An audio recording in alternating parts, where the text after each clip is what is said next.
Hi friends, आप सभी का हमारे चैनल पे स्वागत है। दोस्तों, आज के इस वीडियो के माध्यम से हम एक बहुत ही इंटरेस्टिंग टॉपिक के बारे में चर्चा करने वाले हैं। टॉपिक हमारा ये है कि difference between solid, liquid and gas state, यानी कि ठोस, द्रव और गैस अवस्थाओं में क्या क्या अंतर होता है। इस वीडियो के माध्यम से हम चर्चा करेंगे। आप सभी लोगों ने इसके मेजर डिफरेंस के बारे में सुना होगा, जानते भी होंगे, लेकिन इसके हम 10 ऐसे मेजर डिफरेंस बताएंगे जिसे आप सुन के चकित हो जाएंगे, आपको तुरंत ही याद हो जाएगा, ठीक ना। तो अगर आप इन 10 डिफरेंस को याद कर लेते हो, समझ लेते हो और वीडियो को अंत तक देख लेते हो तो आपको पूरे यहाँ पे कंठस्थ याद हो जाएगा, ठीक ना। तो ये बोर्ड के पेपर में कई साल ये पूछा भी जाता है और ऐसे भी बेसिक तरीके से पूछता है कंपटीशन के भी पेपर में, ठीक ना।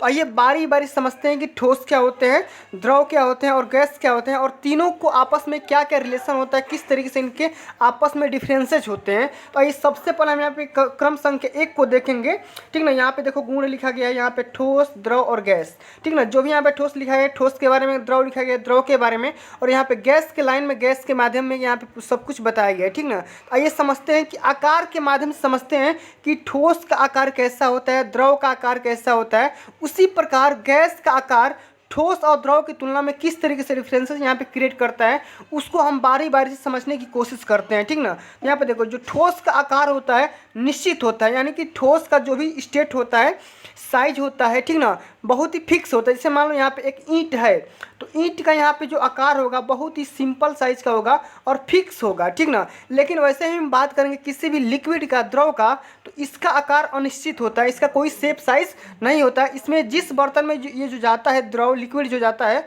उसी बर्तन का शेप क्या कर लेता है, तो ग्रहण कर लेता है, ठीक ना।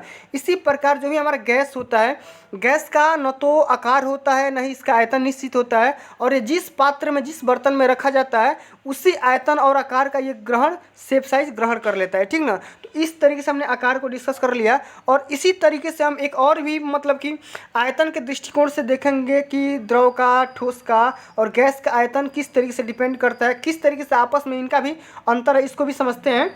तो देखो, जो भी ठोस का आयतन होता है फिक्स होता है। जैसे मान लो यहाँ पे मैंने एक ब्रिक्स लिया था, ईंट लिया था, तो ईंट का जो भी आयतन होगा वो क्या होगा, तो फिक्स होगा। आप ईंट के आयतन में घटा नहीं सकते हैं, बढ़ा नहीं सकते हैं। लेकिन मैं वहीं अगर बात करूँगा द्रव का, तो द्रव का भी आयतन क्या होता है, तो फिक्स होता है, निश्चित होता है। लेकिन वहीं हम बात करेंगे गैस के लिए, तो इसका आयतन निश्चित नहीं होता है। इसे हम जिस बर्तन में रखते हैं, ये उसी का आयतन ग्रहण कर लेता है, उसी का आकार ग्रहण कर लेता है, ठीक ना।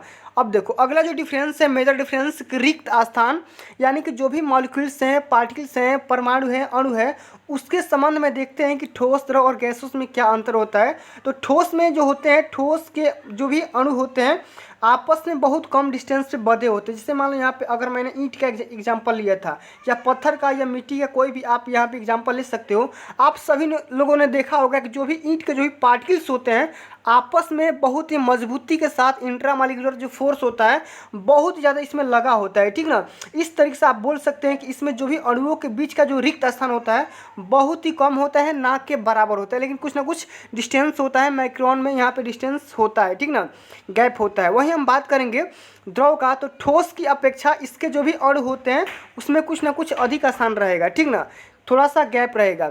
लेकिन वही हम बात करेंगे गैस में, तो इसमें अधिकांश रिक्त स्थान होता है। गैसों में क्या होता है, ज़्यादातर रिक्त स्थान होता है, और रिक्त स्थान ज़्यादा होने की वजह से इसमें इंट्रामॉलिक्यूलर फोर्स बहुत ज़्यादा कम होता है। तो बोर्ड के पेपर में या कंपटीशन में पूछता भी है कि सबसे ज़्यादा इंट्रामॉलिक्यूलर फोर्स किस में पाया जाता है, ठोस में, द्रव में, गैसों में। तो आप सभी लोग ठोस को यहाँ पे टिक करेंगे, ठीक ना, कि इंट्रामॉलिक्यूलर फोर्स जो होता है ठोस में सबसे ज़्यादा होता है, उससे कम द्रव में और सबसे कम गैस में होता है, ठीक है, समझ गए। अब हम बात करेंगे डेंसिटी के माध्यम से, यानी घनत्व को देखेंगे।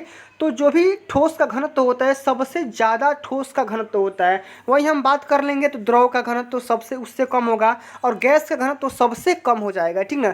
डेंसिटी कहने का सेंस ये है कि एकांक वैल्यू में कितना कोई पदार्थ या पदार्थ की मात्रा उसमें समाहित होती है, उसका क्या बोलेंगे, डेंसिटी या घनत्व बोलेंगे, समझ गए। अब हम आगे बात करेंगे कि बहने का गुण किसमें कितना होता है। तो ठोस में बहने का गुण नहीं होता है, ठोस पदार्थ में बहने का गुण कभी नहीं पाया जाता। अब आप सभी ने ऐसा देखा होगा कि ईंट बह रहा है, ठीक, मिट्टी बह रहा है, मकान बह रहा है, ऐसा नहीं देख पाए होंगे, ठीक ना। लेकिन लिक्विड को आप सभी लोगों ने बहता हुआ फ्लो करता हुआ आप सभी लोगों ने देखा है, जैसे कि पानी ले लो, दूध ले लो, ठीक ना, ये सब क्या है, तो ये बहने का इसमें क्वालिटी होता है, गुण होता है। लेकिन अगर हम बात करेंगे गैस का, तो गैसों में भी फ्लो करने का गुण क्वालिटी पाया जाता है, समझ गए। चलिए आगे हम बात करेंगे ऊष्मा का प्रवाह किसमें कितना ज़्यादा होता है, इसको हम समझते हैं। तो देखो, जो भी हम ठोस लेंगे तो ठोस को जब भी हम गर्म करेंगे तो ये फैलता है, इसमें एक्सपेंड हो जाता है, थोड़ा सा एक्सपेंड होता है, ये प्रसार हो जाता है। जैसे मान लो अगर किसी भी लोहे की से बनी वस्तुओं को अगर जैसे आप गर्म करते हो तो लोहा का जो भी रॉड होता है उसमें एक्सपांसन हो जाता है, यानी कि एक्सपांड हो जाता है, उसका जो भी साइज होता है। जैसे मान लो ये एल है तो डेल्टा एल की इसमें इसकी साइज में क्या हो जाएगी, वृद्धि हो जाएगी। तो एल प्लस डेल्टा एल यहाँ पे गर्म करने के बाद इसकी टोटल लंबाई हो जाएगी। लेकिन वही हम बात करेंगे, अगर द्रव में बात करेंगे तो यह गर्म करने पर अधिक टेम्परेचर पे ये क्या हो जाता है, तो बॉइलिंग होना स्टार्ट हो जाता है, उबलने लगता है।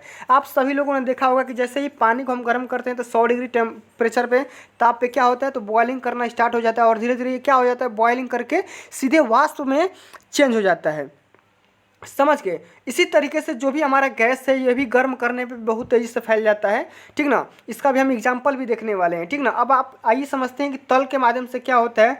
तो जो भी हम ठोस का तल देखते हैं, इसका जो तल होता है प्लेन होता है, समतल होता है, बराबर होता है, एकदम प्लेन टाइप का होता है, ठीक ना, प्लेनर कोप्लेनर टाइप का, ठीक ना। आवश्यक मतलब कि नहीं होना चाहिए, ऐसा ज़रूरी नहीं है कि जो भी प्लेन है या जो भी सॉलिड का प्लेन है वो हमेशा समतल ही होना चाहिए, समतल भी हो सकता है और नॉन कोप्लेनर भी हो सकता है। लेकिन वही हम बात करेंगे, जो भी हमारा द्रव है तो द्रव में इसी जो भी द्रव का तल होता है वो सदैव समतल पे होता है, सदैव हमेशा उसका तल जो होगा सदैव कोप्लेनर टाइप का होगा, ठीक ना।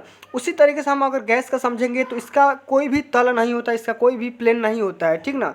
अब आइए समझते हैं कि प्रेशर का इफेक्ट क्या क्या पड़ता है, ठोस पे क्या पड़ता है, द्रव पे क्या पड़ता है, उसी तरीके से गैसों पे आपका प्रेशर का क्या इफेक्ट पड़ जाता है। तो इसे बहुत ही कम दबाया जा सकता है, या हम ये बोल सकते हैं कि जैसे अगर सॉलिड्स यानी कि जो भी हमारा ये तत्व है सॉलिड वाला, ठोस वाला, तो हम ठोस को हम बहुत ही कम ज़्यादा कंप्रेस कर सकते हैं, ना के बराबर कंप्रेस कर सकते हैं। जैसे यहाँ पे मैं ईंट का लिया था, तो ईंट को अगर जैसे ही आप प्रेशराइज करोगे या लोहा टीना जो भी सॉलिड से बनी चीज़ों को आप ले सकते हो, पत्थर को ले सकते हो, तो आप कंप्रेस बहुत ही कम कर सकते हो, ना के बराबर कर सकते हो।